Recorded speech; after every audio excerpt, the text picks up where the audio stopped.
Shalom, salam berkat dari kami untuk pendengar sekalian. Saat ini pendengar akan diberkati dengan program Hari Ini Harinya Tuhan bagian yang ke-8. Sebuah program rohani tentang doktrin Alkitab yang menolong kita untuk semakin tertanam dalam kebenaran firman dan bertumbuh dalam kemuliaan. Bersama hambanya, Pendeta Gilbert Lumwendong, STH. Banyak orang merasa doktrin Alkitab sebagai sesuatu yang membingungkan. Tetapi tahukah saudara bahwa doktrin Alkitab intinya adalah memahami Alkitab dengan benar, dengan pemahaman yang sistematis, sehingga kita terus dapat tertanam di dalam kebenaran firman, sehingga kita terus bertumbuh di dalam kemuliaan Allah. Buka hati saudara sekalian untuk menerima berkat-berkat firman-Nya hari ini. Salah satu kejahatan yang dapat membawa hidup kita pada kegagalan dan kesengsaraan adalah iri hati. Iri hati bagi saya bukan sekedar sebuah sifat, bukan sekedar bagian dari karakter, tetapi iri hati bagi saya adalah bagian dari kejahatan.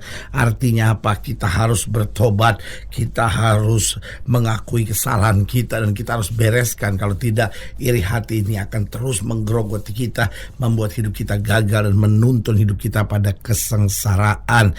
Nah, pertanyaannya kenapa begitu? Karena iri hati membuat rencana-rencana manusia menjadi jahat. Tahukah saudara, orang itu kalau udah iri hati, yang ada dalam pikirannya hanya hal-hal yang jahat. Itu sebabnya kalau kita pelajari dalam Alkitab, kenapa misalnya orang-orang seperti Daniel, Sadrah, Mesakh, Abednego kok diperlakukan secara curang? Sebetulnya kan sederhana, karena apa? Iri hati. Kenapa Kain membunuh adiknya Habel? Itu adiknya sendiri. Kenapa dia bisa punya rencana-rencana yang jahat? Itu yang saya bilang iri hati. Karena itu buat saya iri hati bukan bagian dari sifat, bukan juga bagian dari karakter. Saya dengan tegas berkata iri hati adalah bagian dari kejahatan yang setan sembunyikan di dalam sifat dan karakter kita. Karena itu sebagai hamba Allah saya harus ingatkan buat setiap kita bertobat kalau di hati kita ada iri hati. Kenapa? Karena iri hati membuat rencana-rencana dalam hati manusia menjadi jahat.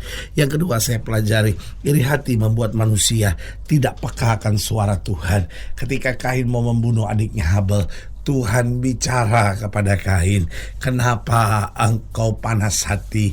Kenapa mukamu muram? Bukankah semuanya akan benar kalau kamu berbuat yang baik?"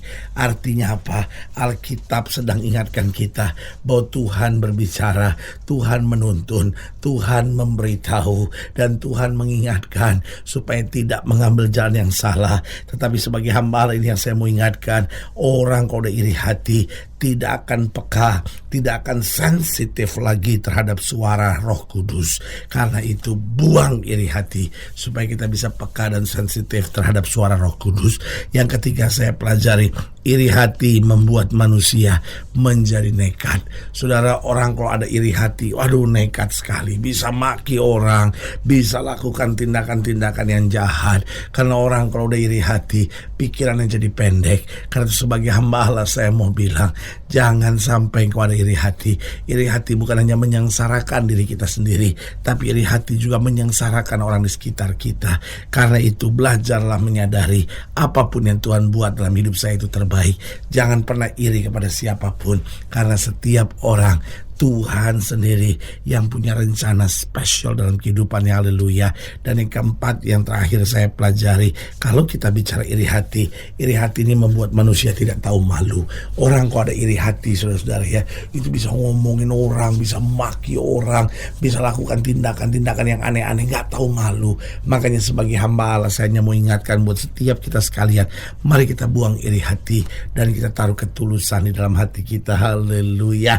Nah, saudara yang kasih dalam Tuhan, selamat datang dalam program kita hari ini, Harinya Tuhan, sebuah program rohani yang kembali mengingatkan kepada kita betapa pentingnya kita menjadikan firman Tuhan sebagai dasar keseharian hidup kita. Karena selama kita menjadikan firman Tuhan sebagai dasar keseharian hidup kita, langkah-langkah ke depan kita penuh dengan kepastian, kemenangan, berkat, mujizat, dan perkara-perkara besar. Haleluya. Dan di dalam program ini kita sedang membahas tentang ketulusan melawan iri hati. Jadi ketulusan versus iri hati. Nah, saudara gue yang kasih dalam Tuhan, Orang tulus biasanya kelihatannya nggak maju-maju, terlalu tulus, apa-apa tulus. Orang iri hati kelihatannya kayaknya hadapin semuanya maju. Tetapi saudaraku yang kasih dalam Tuhan, kita lihat ketulusan selalu akan mengalahkan iri hati, dan iri hati selalu akan menuntun kita memiliki sebuah kehidupan yang akhirnya dipermalukan oleh Tuhan. Nah, ini yang kita mau pelajari tentang ketulusan versus iri hati dari 1 Samuel pasal 18 ayat yang ke-6 sampai ayat yang ke-14. 1 Samuel 18 ayat yang ke-6 sampai ayatnya yang ke-14 kita pelajari bersama-sama di bawah judul perikop Saul benci kepada Daud. 1 Samuel 18 ayat 6 sampai 14. Tetapi pada waktu mereka pulang, ketika Daud kembali sesudah mengalahkan orang Filistin itu, keluarlah orang-orang perempuan dari segala kota Israel menyongsong Raja Saul sambil menyanyi dan menari-nari dengan memukul rebana, dengan bersukaria dan dengan membunyikan gerincing. Dan perempuan yang menari-nari itu menyanyi berbalas-balasan, katanya, Saul mengalahkan beribu-ribu musuh, tetapi Daud berlaksa-laksa. Ayat 8, perhatikan baik. Lalu bangkitlah amarah Saul dengan sangat. Pertanyaan, kenapa amarah Saul bangkit dengan sangat? Bukankah Daud adalah orangnya sendiri, bahkan orang yang terdekat dengan dia pada saat itu? Kenapa Saul mesti marah? Karena irinya itu. Karena wanita-wanita berkata, Saul memang mengalahkan beribu-ribu musuh, tetapi Daud berlaksa-laksa, artinya berpuluh-puluh ribu dari musuh. Nah, saudara, ayat yang ke-8 yang lalu, bangkitlah amarah Saul dengan sangat, dan perkataan itu menyebalkan hatinya, sebab pikirnya kepada Daud diperhitungkannya mereka berlaksa-laksa, tetapi kepadaku diperhitungkannya beribu-ribu. Akhir-akhirnya jabatan raja itu pun jatuh kepadanya. Sejak hari itu maka Saul selalu mendengki Daud, ya kan? Karena apa? Ada iri hati. Ayat 10, keesokan harinya roh jahat yang daripada Allah itu berkuasa atas Saul, sehingga ia kerasukan di tengah-tengah rumah. Sedang Daud main kecapi seperti sehari-hari, adapun Saul ada tombak di tangannya.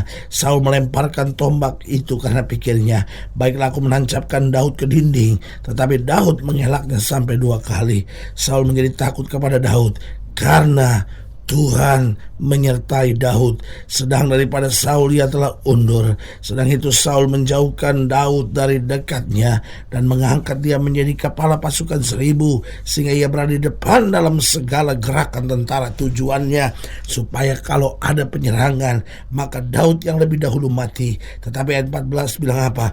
Daud berhasil di segala perjalanannya sebab Tuhan menyertai dia. Saudara, ketika orang merancangkan yang jahat buat kita, jangan pernah khawatir, jangan pernah stres, jangan pernah tertekan, dan bahkan tidak pernah usah perlu berontak.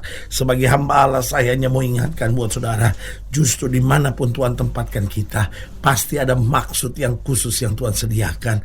Maksud Saul jahat sekali. Dia mau taruh Daud di depan supaya mudah kena tembak dan mudah kena serangan musuh, sehingga Daud mati. Tetapi apa yang terjadi? Sebaliknya yang terjadi, Tuhan membiarkan Daud diperlakukan semena-mena. Daud ditaruh di depan di setiap kepala pasukan. Saudaraku yang kekasih dalam Tuhan, apa yang terjadi? Bukan yang buruk terjadi dalam diri Daud, tapi jelas di ayat yang ke-14 dikatakan, Daud berhasil di segala perjalanannya sebab Tuhan menyertai dia. Haleluya.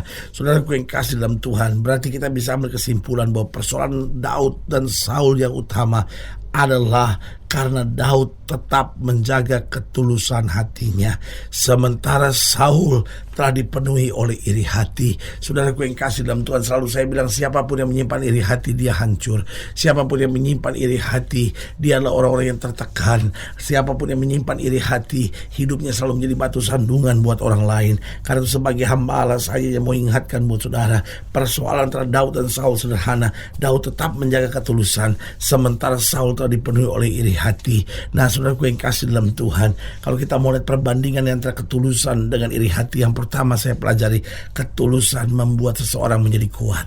Orang kalau hidup dalam ketulusan, dia ada kekuatan. Tuhan, saya sudah serahkan semuanya kepada Tuhan. Saya tahu Tuhan yang bertindak. Dia akan menjadi orang-orang yang kuat. Itu sebabnya Daud kuat. Walaupun Walaupun Daud tidak memegang kedudukan sebagai raja, tapi karena Daud adalah seorang yang tulus, maka dia punya kekuatan, saudara. Dan iri hati menuntun pada apa? Iri hati menuntun pada kehancuran.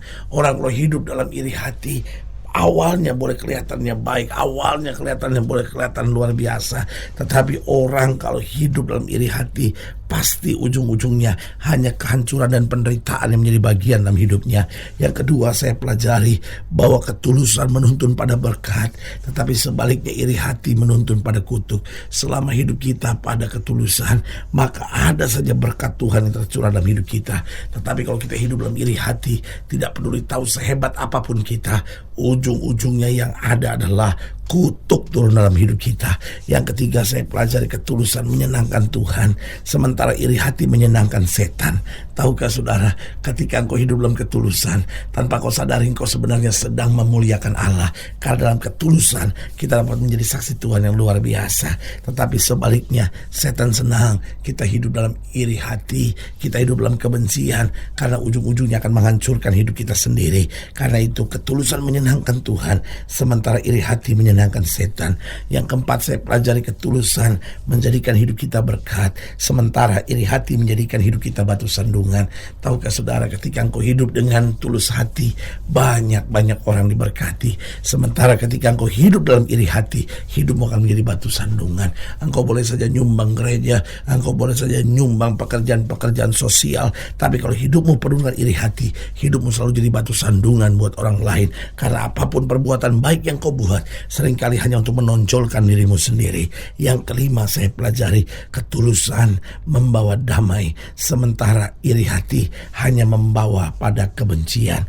Artinya apa? Di mana ada ketulusan, maka kita bukan hanya merasakan damai, tapi kita juga dapat mendamaikan setiap orang di sekitar kita. Tetapi dalam iri hati, bukan hanya hidup kita yang akhirnya menuju pada penderitaan, tapi dimanapun kita ada, kita hanya membawa hawa panas dan kebencian. Karena itu sebagai hamba Allah, saya mau ingatkan, tetap tulus, jaga ketulusan, maka kemuliaan Tuhan dinyatakan. Saudaraku, saya juga rindu berdoa buat setiap saudara sekalian. Kalau saudara ingin didoakan secara khusus, saudara boleh taruh tangan kanan saudara di dada.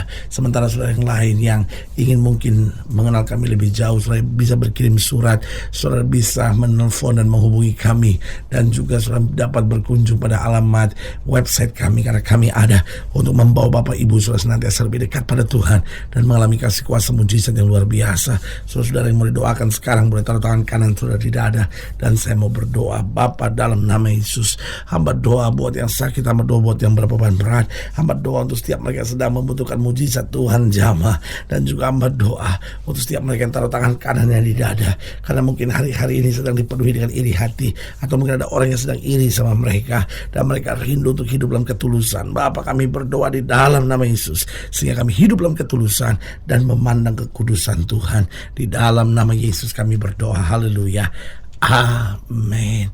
Saudara yang kekasih dalam Tuhan, kita sudah berdoa. Ingat, Allah tidak pernah lalai menepati janjinya.